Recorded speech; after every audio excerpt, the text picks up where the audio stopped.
पाकिस्तान तहरीक-ए-इंसाफ की हुकूमत ने यह वादा किया था आवाम से और अपने मंशूर में भी इस बात को शामिल किया था कि वो 50 लाख घर बना के देंगे। और इस हवाले से पाकिस्तान तहरीक-ए-इंसाफ ने हुकूमत में आने के बाद नया पाकिस्तान हाउसिंग स्कीम का ऐलान किया था। नया पाकिस्तान हाउसिंग स्कीम के जरिए 50 लाख घर बनने हैं, लेकिन इसमें जो रुकावटें थी उसको आहिस्ता आहिस्ता दूर करने की कोशिश की जा रही है। और इस हवाले से आज national coordinating committee on housing का इजलास भी हुआ और इस इजलास के बाद वज़ीर आज़म इमरान खान ने इज़हार ख्याल किया, जिसमें उन्होंने बताया कि रुकावटें काफ़ी सारी थी जिसको अब दूर करने की कोशिश की जा रही है, जिसमें एक बुनियादी मसला हाउस फाइनेंसिंग का था। और इस हवाले से उन्होंने कहा कि हुकूमत पाकिस्तान ने एक तो 30 बिलियन की सब्सिडी रखी है, यानी कि जो पहले 1 लाख घर होंगे उसमें हर घर पे 3 लाख रुपए की सब्सिडी दी जाएगी। और उन्होंने ये भी बताया कि साइज़ के हिसाब से इंटरेस्ट रेट होगा, यानी कि अगर 5 मरले का घर होगा तो उस पर जो शरह सूद चार्ज की जाएगी वो 5% होगी, और इसी तरीके से अगर 10 मरले का घर होगा तो उस पर शरह सूद 7% की होगी। पाकिस्तान हाउसिंग के लिए 30 अरब रुपए की सब्सिडी दी है। पहला 1 लाख घर बनेगा नए पाकिस्तान हाउसिंग के बीच में, सो हर घर जो बनेगा उसमें 3 लाख रुपया हर घर के लिए सब्सिडी मिलेगी। बैंकों से जब जो लोग जाके कर्जे लेंगे तो उस कर्जे के ऊपर जो 5 मरले का घर होगा पे सिर्फ 5% सूद देना पड़ेगा। 10 मरले के घर के लिए 7% सूद देना पड़ेगा। शरह सूद 5% होगी। 5 मरले घर के लिए 10 मरले घर के लिए 7% होगी। एक बड़ा इशू ये है कि पाकिस्तान में बैंक्स जो है वो लेंड नहीं करते हाउस फाइनेंसिंग के लिए, और इस हवाले से भी उन्होंने कहा है कि हमने बैंक से बात की है और अब जो टोटल बैंक्स का पोर्टफोलियो होता है उसका 5% जो है वो कंस्ट्रक्शन इंडस्ट्री के लिए रखा जाएगा, यानी कि टोटल अमाउंट जो है वो 330 अरब रुपए का होगा। कंस्ट्रक्शन इंडस्ट्री के लिए बैंकों को खास हमने ताकीद की है कि 5% आपने अपना जो टोटल पोर्टफोलियो है वो सिर्फ कंस्ट्रक्शन इंडस्ट्री को दे। ये हमने कैलकुलेट किया है, ये 330 अरब रुपया बनता है। तो 330 अरब रुपया कंस्ट्रक्शन इंडस्ट्री के लिए रखा जाएगा। 330 अरब रुपये रखा जाएगा। ये ज़रूरी भी इसलिए है क्योंकि इमरान खान साहब ने आज बताया कि पाकिस्तान में हाउस फाइनेंसिंग इतनी ज़्यादा होती नहीं है। अगर इसको कंपेयर किया जाए दुनिया भर से तो हम बहुत पीछे हैं। यूरोप में 80% तक है, इंडिया में 10% है, और मलेशिया की एग्जांपल उन्होंने दी कि वहाँ पर भी हाउस फाइनेंसिंग जो है वो 30% है, जबकि ये शरह पाकिस्तान में सिर्फ 0.2% की है, जिसको बढ़ाना ज़रूरी है। दुनिया में सबसे कम बैंक फाइनेंस करते हैं घरों को। तो अगर आप ये देखें कि हिंदुस्तान में भी तकरीबन 10% फाइनेंसिंग है जिधर बैंक घरों के लिए कर्जे देते हैं। यूरोप में 80% है, 90% है, मलेशिया जैसी जगह में 30% है। पाकिस्तान में 0.2% है। पाकिस्तान में ये शरह 0.2% है। ये कितना प्रैक्टिकल है? क्या बैंक्स लेंड करने के लिए तैयार होंगे? ये शरह सूद अफोर्डेबल होगी या नहीं होगी, इस पर हम मजीद बात करेंगे, क्योंकि इसका सारा दारोमदार नया पाकिस्तान हाउसिंग स्कीम का वो इस हाउस फाइनेंसिंग पे होगा। लोगों को अगर ये फाइनेंसिंग मिलेगी तो वो घर खरीद सकेंगे। हमारे साथ मौजूद हैं आरिफ हबीब साहब, चेयरमैन आरिफ हबीब ग्रुप। बहुत बहुत शुक्रिया आरिफ हबीब साहब, आपने हमें ज्वाइन किया। एक रुकावट जो आ रही थी इस नया पाकिस्तान हाउसिंग स्कीम में वो यही था कि बैंक्स किस तरीके से लेंड कर सकते हैं, किस रेट पे लैंड करेंगे।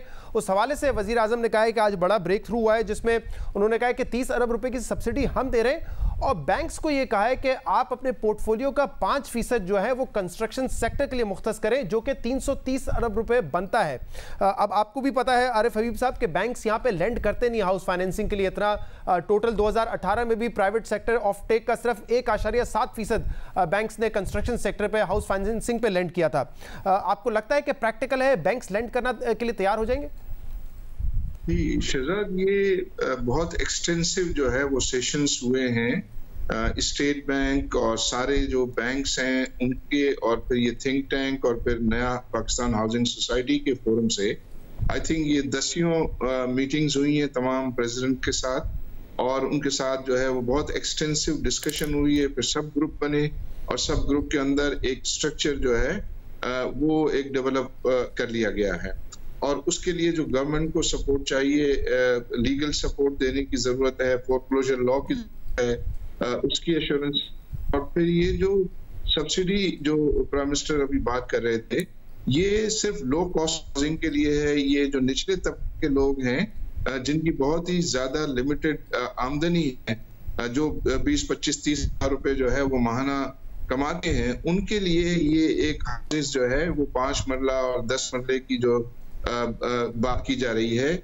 ये सब्सिडी सिर्फ उनके लिए है। ये तो एक अमाउंट है कि जो 1 लाख घर जो है वो साल के बनेंगे, लेकिन 1 लाख घर तो काफी नहीं है। इसके लिए तो प्राइवेट डेवलपर्स लैंड का कॉन्सेप्ट है, ये तो गवर्नमेंट लैंड कॉन्सेप्ट होगा कि जो छोटे लोगों को जो है वो दिया जाएगा और उसके लिए ये सब्सिडीज रखी गई हैं और उनके लिए स्पेशल रेट्स रखे गए। एक्चुअल जो गेम चेंजर है वो I think private developers land पर होगा। इस पे सारा का सारा जो मॉडल होगा वो मार्केट बेस्ड होगा और मार्केट बेस्ड पे अवेलेबिलिटी जो है वो I think is the key. और उसमें बैंक्स के लिए जो है वो एक एट्रैक्टिव प्रोपोजिशंस जो है वो रखी गई है। उनका जो मेन कंसर्न बैंक का है वो सिक्योरिटी है, security of their mortgage financing, और उसके लिए ये है कि उनकी इंस्टॉलमेंट्स वगैरह जो है वो टाइमली पे हो और अगर इन केस ऑफ डिफॉल्ट जो है वो उसको रीप्रोसेस कर सके।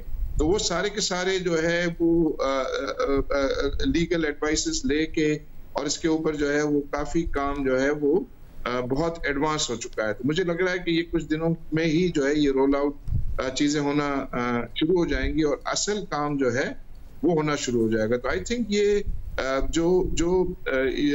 ये आपके जो 1 लाख घर हैं, तो ये तो सिर्फ ये है कि एक छोटी सी परसेंटेज इसको गवर्नमेंट जो है वो छोटे लोगों के लिए सपोर्ट करना चाहती है। तो इसमें मुझे ये लगता है कि जो हमारे मुल्क के अंदर आप जैसा कि जानते हैं कि 98% जो लोग घर खरीदते हैं वो अपनी इक्विटी से खरीदते हैं, उनके पास कोई बोरोइंग का इंतजाम नहीं होता है।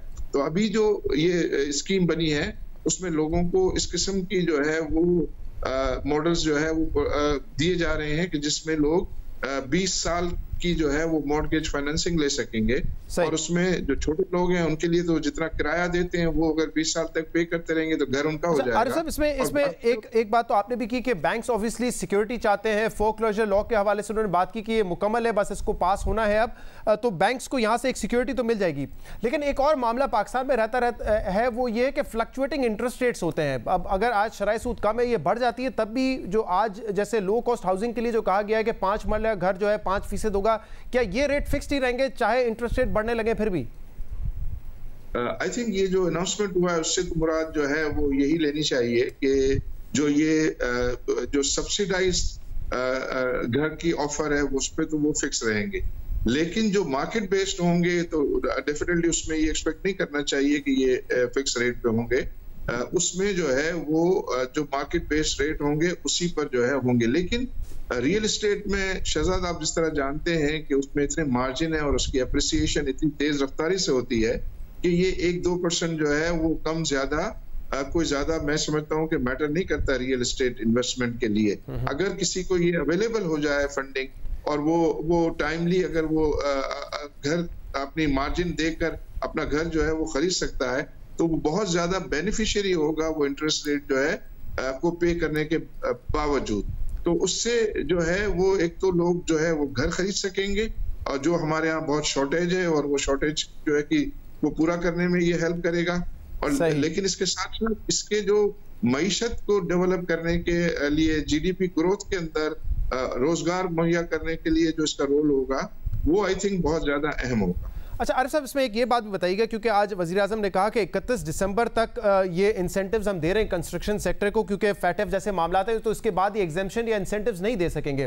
तो कंस्ट्रक्शन कंपनीज जो हैं, जो इंडस्ट्री है, वो मुतमईन है इस बात से जिस किस्म की एग्जेम्पशंस और इंसेंटिव्स दिए गए थे, जैसे आपसे सोर्स ऑफ इनकम नहीं पूछा जाएगा अगर आप इन्वेस्टमेंट कर रहे होंगे, ये तमाम चीज़ें इंप्लीमेंट हो चुकी हैं या कोई कंसर्न्स अभी भी हैं इस इंडस्ट्री को इस हवाले से कि हम जल्द अपना काम शुरू नहीं कर सकते?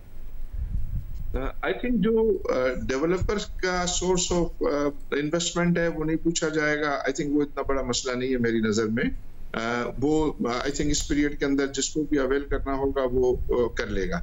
लेकिन जो इसमें जो बहुत ही ज्यादा क्रिटिकल है वो ये है कि जो बायर्स ऑफ हाउसेस हैं, जो बायर्स ऑफ प्रॉपर्टी हैं, जो इंडिविजुअल्स हैं, जो आम लोग हैं, अवाम हैं, उनके पास जो है वेल्थ रिकंसिलिएशन नहीं होती शहजाद। और वो रिकंसिलिएशन उनसे जो है वो हम हमेशा ये कहते रहे थे कि इसको पहला घर जो भी खरीद रहा है उसको ये वेल्थ रिकंसिलिएशन की रिक्वायरमेंट नहीं होनी चाहिए और ये इंडेफिनिट पीरियड के लिए नहीं होनी चाहिए। उसका मतलब ये नहीं है कि उनके पास जो है वो टैक्स पेड मनी नहीं है, उनके पास हिसाब नहीं होता, फैमिली मेंबर्स होते हैं, हमारे यहाँ कल्चर है, भाई बहन होते हैं, बाप बेटे होते हैं, सब मिलके जो है वो घर खरीद रहे होते हैं, तो मैनी टाइम उनके पास जो है वो और ये आप कह रहे हैं limited to the first house, पहला घर जो है, ऐसा नहीं है कि वो 10 मकान खरीद रहा है, 10 घर खरीद रहा है, प्रॉपर्टी खरीद रहा है, उस तक ये नहीं होगा, लामहदूद नहीं होगा। तो ये सहूलत है क्या पहले घर तक, ये दी गई है? नहीं, ये सहूलत अभी नहीं है। अभी तो उन्होंने कहा है कि इस स्कीम के तहत जो बाय करेंगे उनसे नहीं पूछा जाएगा, लेकिन आई बिलीव कि ये इसका जब बेनिफिट देखेंगे तो इसको जो है वो आई बिलीव पॉलिसी मेकर्स को भी, और आई थिंक जो हमारे मल्टीलेटरल एजेंसीज हैं उनको भी जो है वो कन्विंस करने में आई थिंक कामयाब हो सकेंगे। बहुत बहुत शुक्रिया, बहुत बहुत शुक्रिया। आरिफ हबीब साहब हमारे साथ मौजूद थे। प्रोग्राम में शामिल करेंगे एक ब्रेक, उसके बाद हम मजीद बात करेंगे। हमारे साथ रहिएगा।